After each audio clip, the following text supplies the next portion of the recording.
Hello.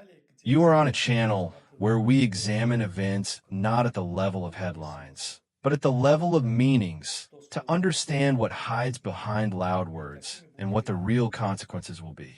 Thank you to everyone who watches, comments, debates.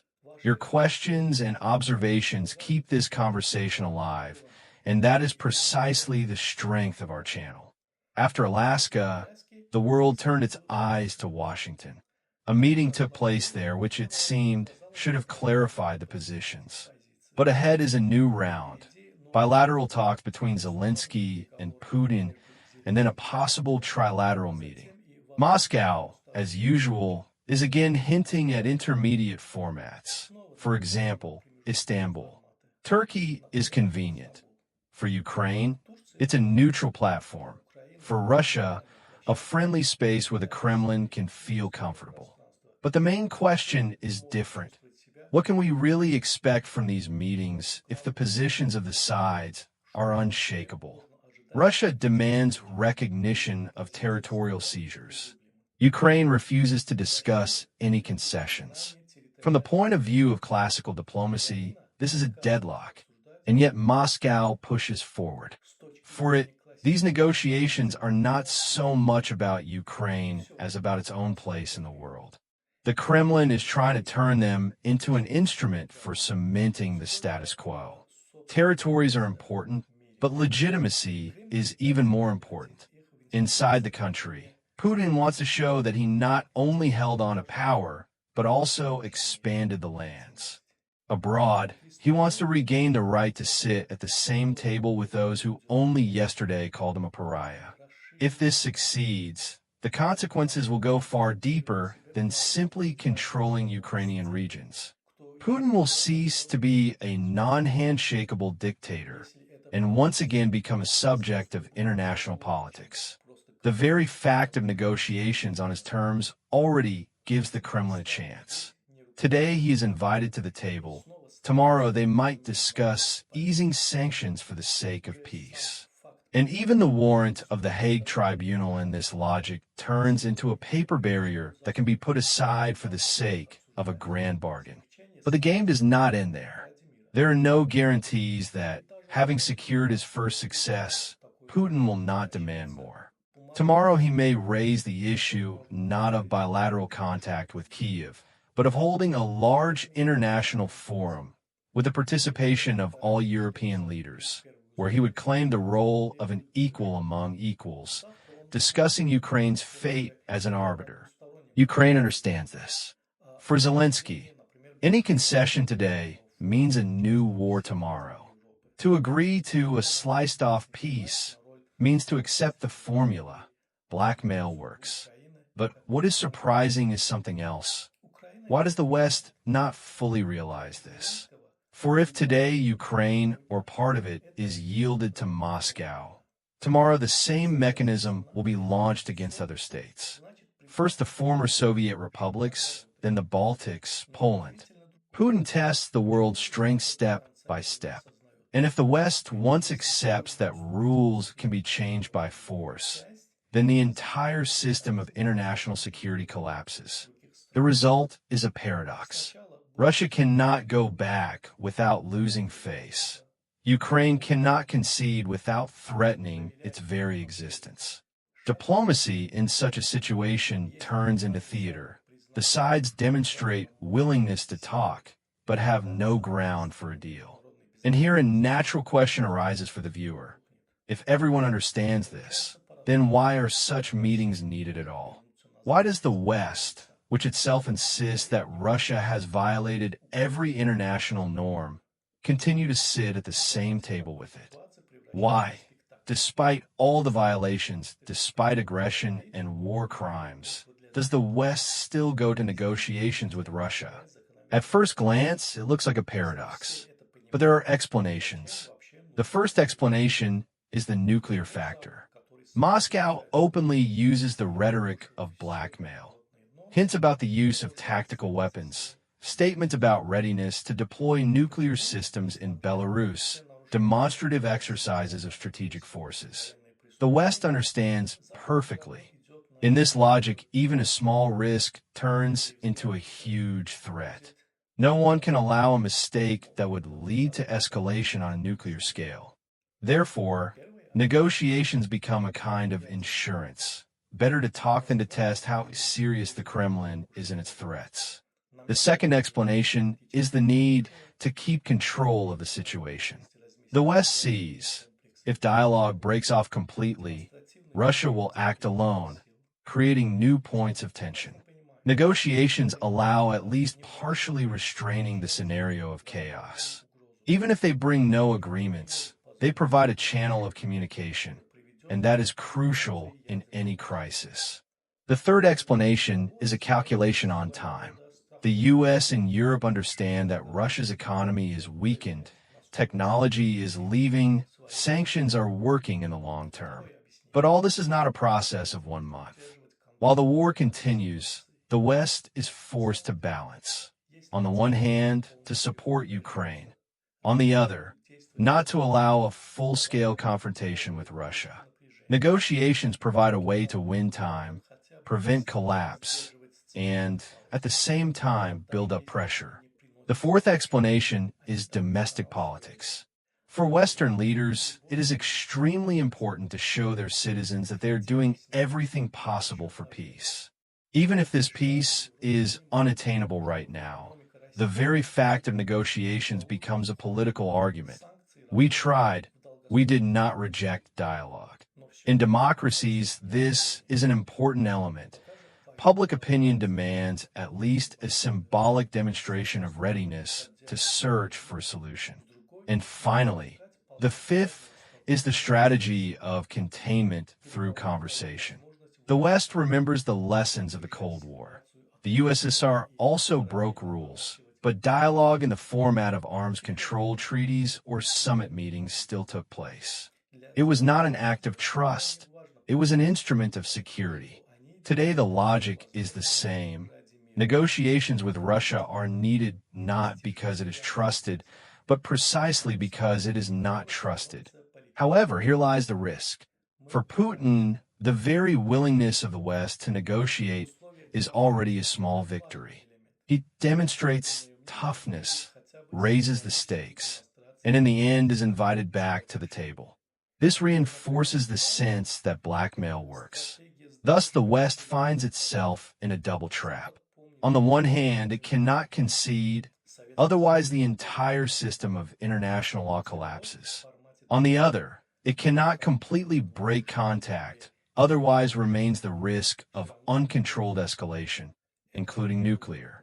Therefore, negotiations turn not into a search for peace, but into a search for time and ways to keep the situation manageable. And yet the main question remains open. How long can such a strategy work? If Russia continues to raise the stakes, and the West limits itself to talks and partial sanctions, this only strengthens the Kremlin's confidence that rules can be changed by force. We arrive at the key point. If concessions to Moscow only cement its strategy, and mere negotiations only buy time, then what should the West do? How to stop Putin without falling into a new world war? The first and most important thing is to stop succumbing to blackmail. Russia operates on the principle. The threat of nuclear strike or expanding war should paralyze the opponent's will. Every time the West makes a concession for the sake of de-escalation, it only convinces the Kremlin that the method works. Therefore, a clear signal is necessary. Blackmail does not pay off. This does not mean breaking dialogue, but it must take place under the conditions of deterrence, not capitulation. The second is strengthening Ukraine. The West cannot afford to treat Kyiv as a bargaining chip. Supporting Ukraine is not an act of goodwill. It is an investment in its own security. For if Russia achieves success by force where the West promised help, tomorrow other countries will be under threat. Every new weapon, every financial program of assistance is not just a gesture of solidarity. It is a demonstration that the line of defense is firm.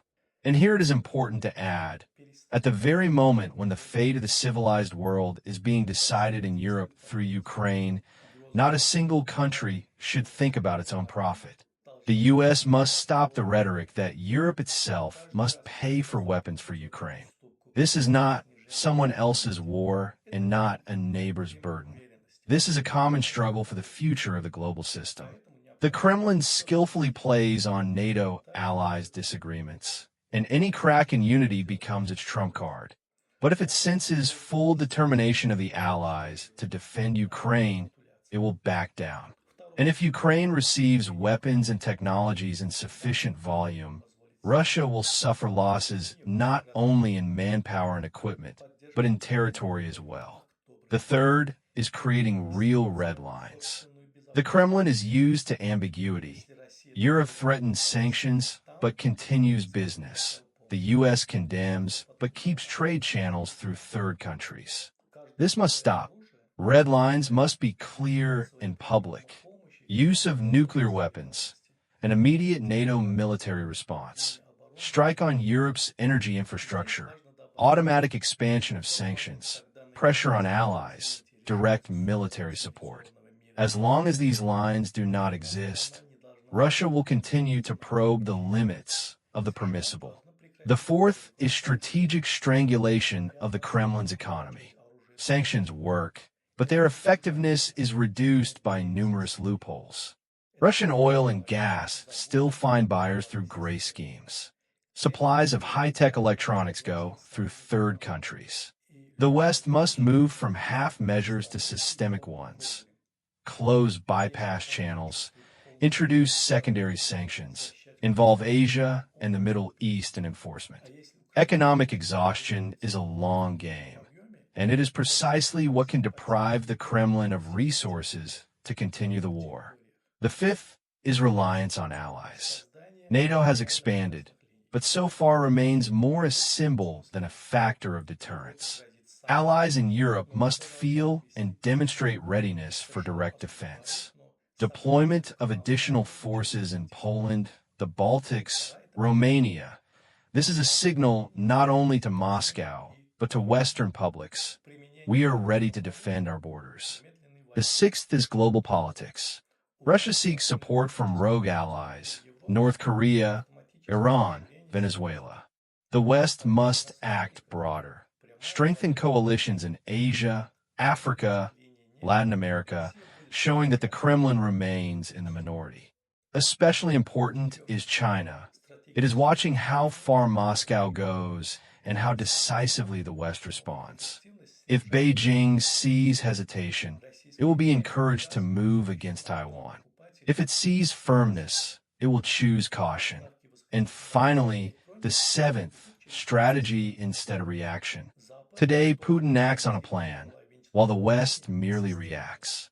This makes the Kremlin the master of tempo. The situation can be reversed only if the U.S. and Europe develop their own game. Clear goals, defined scenarios, a long-term strategy. Then negotiations will stop being an arena of blackmail and become a tool of pressure on Moscow. All these measures do not bring instant results, but they create the main effect. They deprive the Kremlin of confidence that blackmail works. And that is the key to stopping Putin. Because his strength rests not on resources or technology, Russia has less of both in the West, but on fear and doubts of his opponents. And here's the main question.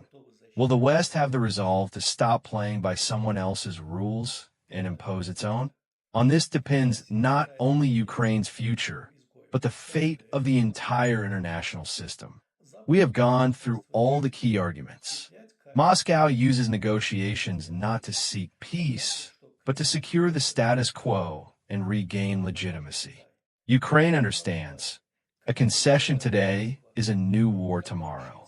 The West, despite violations of every norm, still sits down with Russia because the nuclear factor, the need for control, and domestic politics leave no choice. But all this does not cancel the main point. Negotiations are a tool, not a solution. And here it is important to emphasize. In this episode, 1 am in fact answering a viewer's question. Why talk at all with an occupier? Is it not obvious that dialogue with one who has broken all the rules legitimizes his crimes? The answer is this. The West talks with Moscow not because it trusts it or is ready to forgive aggression. It talks because it must keep the situation under control and buy time. While Ukraine fights, while sanctions work, while allies strengthen their positions. This is not trust. This is insurance against chaos. But in this lies the weakness of the current course. If the Kremlin sees that negotiations themselves become the outcome, it will continue blackmail, raising the stakes again and again. Therefore, the real choice is different. Not between to talk or not to talk with Putin, but between how to conduct that conversation. If it is a conversation on his terms, it is the road to capitulation. If it is a conversation with tough red lines, allied unity, and readiness to give Ukraine weapons and technologies in sufficient volume, then it is an instrument of pressure. At the same time, one must not forget, the West plays not only on today's field. It counts that time works against the Kremlin. In play is not only the strategy of sanctions and economic attrition, but also a cold calculation on changes inside Russia itself. And the matter is not only resources, but the human factor. Putin's age and the elite's internal fatigue make the scenario of leadership change more than realistic in the medium term. And there can be little doubt. It is impossible that Western intelligence services are not working on models for Russia's future, from power transition to internal splits in the Kremlin. Simply, if this is not yet spoken of openly, it means the moment has not yet come. Today, what is being decided is not only Ukraine's fate. At stake is the fate of the entire system of the civilized world. And whether the West understands that it cannot play by someone else's rules will determine whether tomorrow this world still exists in its present form. That's where we'll stop today. Thank you for watching until the end. It means that you care not only to observe events, but to understand their essence. Write in the comments. Do you think negotiations with Moscow are needed, or do they only strengthen the Kremlin? I read your thoughts, and it is your questions that help shape new episodes. If this kind of analysis resonates with you, support the channel by subscribing and turning on the bell. Ahead is much more analysis you will not find in superficial news. And we will continue searching for answers together. See you in the next videos.